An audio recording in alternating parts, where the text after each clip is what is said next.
तर जय गुरु मित्रांनो, आज होता आपल्या मित्रा बर्थडे सेलिब्रेट कसा केला ती लास्ट पर्यंत बघा तुम्ही। नेहमीप्रमाणे आवरलं आणि निघालो बघा गावात पोचलो तर इष्टी तर काय गावलीच नाही आम्हाला।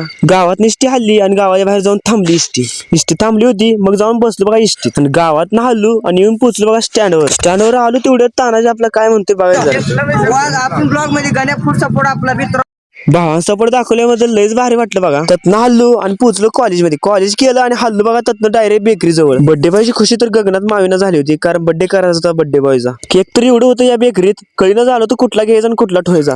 हर्षा तर लागला होता लयच हसायला, कारण हर्षाला खायचा होता केक। तवर एक गडी वाकून बघायला लागला होता केक। तवर ताण्याचं इकडे वेगळंच चालू होतं, कारण स्वतःचा बर्थडे असल्यासारखं करायला लागला होता गडी। ताण्याला द्या सोडून तुम्ही बघा माझ्याकडे।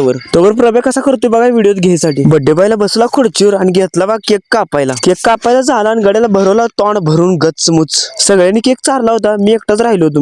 मग मी केक कापला आणि घेतला बघा हातात आणि डायरेक्ट चारला त्याला बारक्या बाळावनी। बर्थडे झाला आणि येऊन पोहोचलो स्टँडवर तर कसलीच गर्दी नव्हती आज, कारण सगळ्यांना सुट्टी होती हो। सुट्टीचा फायदा घेणार होतो तेवढ्याच स्कॅम झाला माझ्यासोबत, कारण बॅग तुटली होती। लय वाटलं घाण मनाला, तशीच बॅग घेतली खांद्यावर आणि येऊन पोहोचलो घरी। आणि इथं चालू होतं बघा रस्त्याचं काम, लय खतरनाक होतं काम। इथनं हल्लो बघा आणि पुढे बघतो तर काय ताण्याचं वेगळंच चालू होतं, कसा डोचा लागला होता बघा दुसऱ्या पोरांना। आणि ह्याचा डोचा चालू होतं आणि कधी पोहोचलो हंगिरक्यात काही कळलंच नाही आम्हाला। गावात हल्लून धरला घराचा रस्ता। आणि ब्लॉग कसा झाला कमेंट मध्ये नक्की सांगा, आणि ब्लॉग आवडला असला तर लाईक फॉलो कमेंट करा। जय गुरु।